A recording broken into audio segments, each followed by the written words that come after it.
please. Shut the door tight.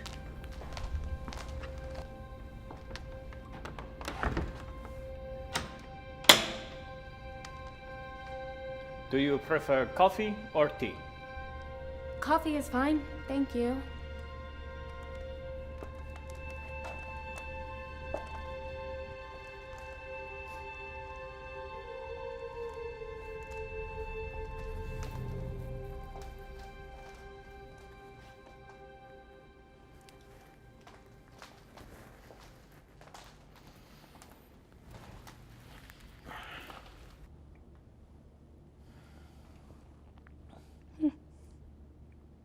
This is good. Where'd you learn how to make coffee like this? Oh no, that's not how this works. We had a deal, remember? I didn't think a simple question about coffee was included in your oath of secrecy.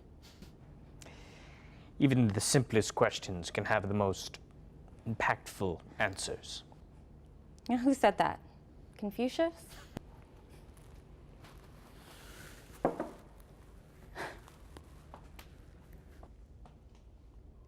You know this isn't how it usually works, right?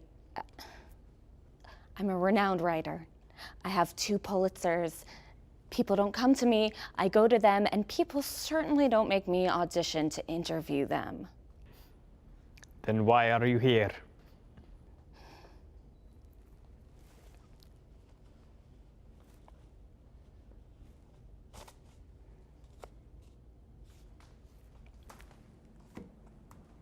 That's why. That was thought to be lost over 1,000 years ago. Just a piece of it could be sold and make you one of the richest men in the world. And you FedExed it to me. Where the hell did you get that?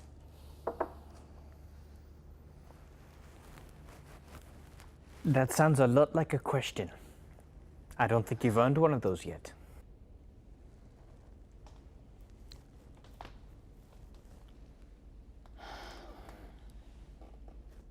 Fine. This better be worth it.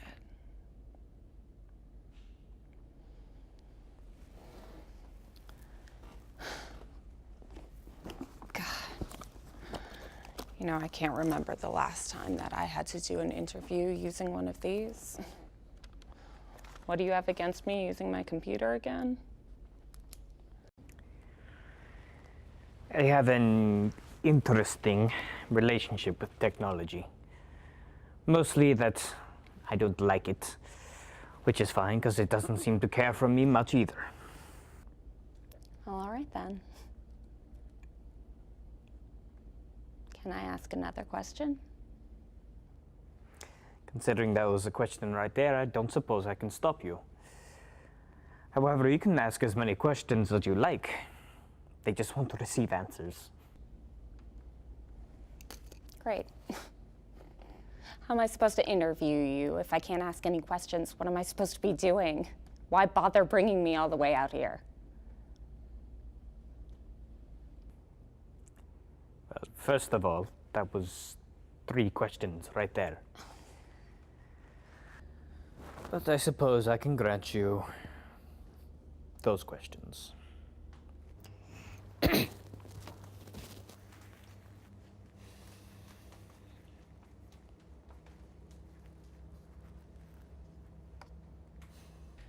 I brought you here because I liked your writing.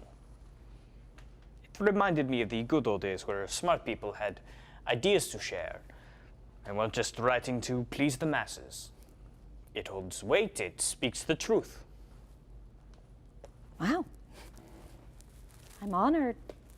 You know, I would have thought that my 2 Pulitzers would be enough to convince me that I'm good at what I do, but it turns out that what I needed was the approval of an old man who I've never met. I'm glad you live up to your writing. You won't believe how many authors I've met who are incredibly dull face to face. Yeah, I know who you mean. I work with some of them. So I get that you brought me here to tell your story. You're old, and I'm sure that you have a lot to talk about, don't get me wrong. And I will try to say this without sounding as egotistical as possible, but why is your story worth my time?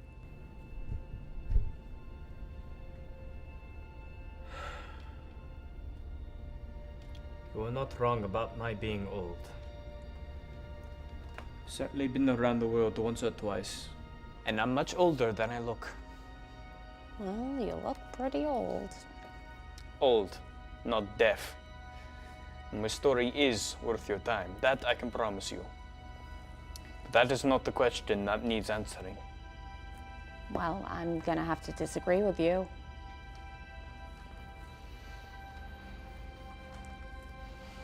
I need to know I can trust you with my story. I need to know that it will be told truthfully. Once it's written, it will change everything. So, how do I know you are worthy of my trust? What kind of a question is that? We just met.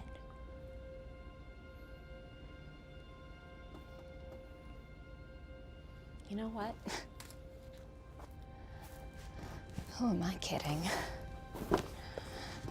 This is ridiculous. Just a waste of my time. Just a waste of my time. Aren't you forgetting something?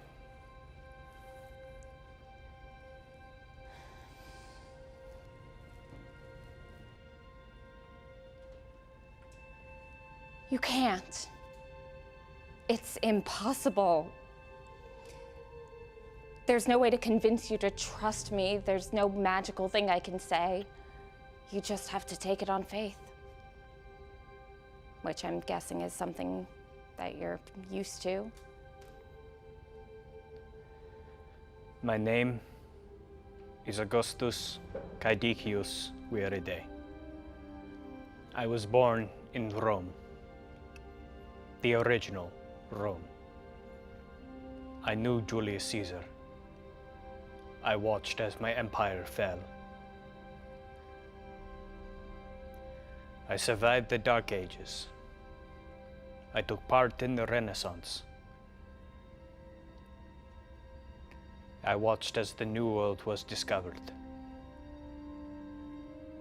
And I watched in horror as the world tore itself apart. Twice. And I am still here. My story will not be easy for you to believe. But when you do, you will never see the world the same way.